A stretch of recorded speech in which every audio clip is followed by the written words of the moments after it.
নদীর তীরে আরতি বন্দনা ঘাটে দেবী গঙ্গার সুসজ্জিত মন্দির রয়েছে, যেখানে দেবী গঙ্গাকে নিয়মিত পূজিত করেন পণ্ডিতরা তাদের আচার অনুষ্ঠানের মাধ্যমে। এখানে দাদা রেগুলারই আরতি হয় না?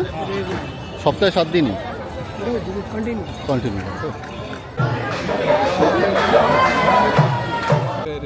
আপনারা চাইলে গঙ্গা আরতি দেখার পরেও প্রিন্সেপ ঘাটে নৌকো চড়ে বাড়ি ফিরতে পারেন। এটাও এক আলাদা অনুভূতি হয়ে থাকবে মনের স্মৃতির ভাণ্ডারে চিরসাথী হয়ে। তাহলে শুরু করা যাক আজকের গল্প কলকাতায় গঙ্গারতি বেনারসের রীতিতে।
काली माता की, बाबा भूतनाथ की, बाबा विश्वनाथ की, नमः पार्वती पते।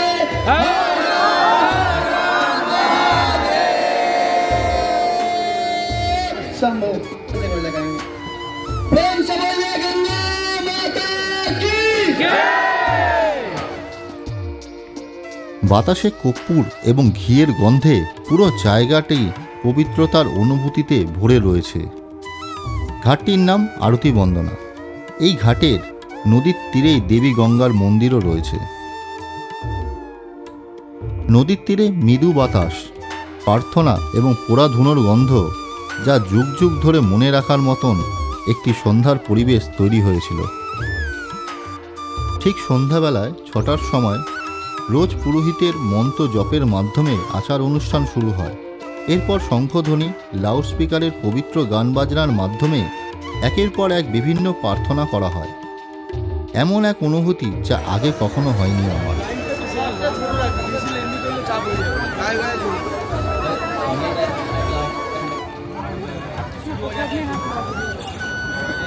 এখানে দাদা রেগুলারই আরতি হয় না? সপ্তাহে 7 দিনই কন্টিনিউ। আর 6টা দিয়ে শুরু হয় এখানে? 6টা দিয়ে 1 ঘন্টার মতন হয়। খুব সুন্দর আরতি হয়েছে দাদা। আমাদের দর্শকদের কাছে অনুরোধ করব সবাই আসে যেন আর দেখে যায় এখানে এসে গঙ্গা আরতি।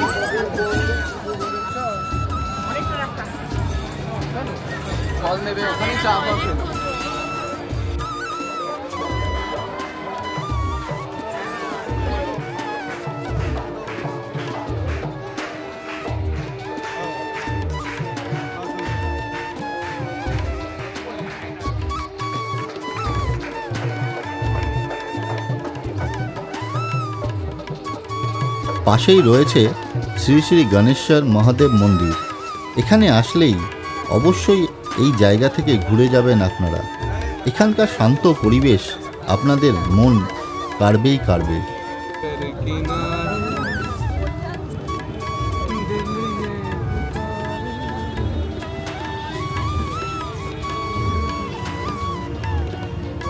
নদীর তীরে মৃদু শান্ত শীতল বাতাস যখন আপনাদের শরীরে এসে স্পর্শ করবে, তখন আপনারা মনে করবেন যেন এখানেই বসে থাকি। ঘন্টার পর ঘন্টা অনায়াসে পার হয়ে যাবে এই গঙ্গা নদীর ধারে। কিভাবে তা আপনারা বুঝতেই পারবেন না।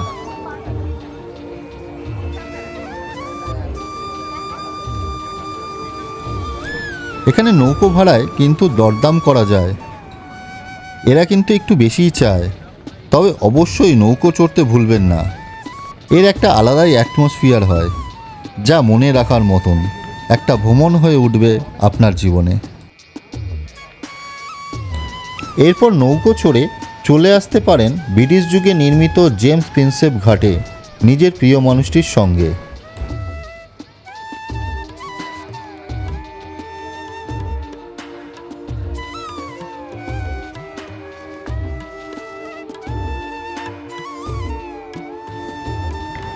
এই ব্যস্ত শহরের মাঝে আপনি পাবেন অনেক গাছ, বাগান, অপরূপ স্থাপত্য, গঙ্গার বুকে সূর্যাস্ত দেখার সুযোগ, নৌকায় ভ্রমণ, এর পাশাপাশি সন্ধ্যায় গঙ্গারতি।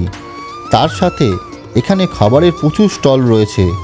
তাই এই গরমের মাঝে একটা ছুটির দিনে চলেই আসতে পারেন এখানে।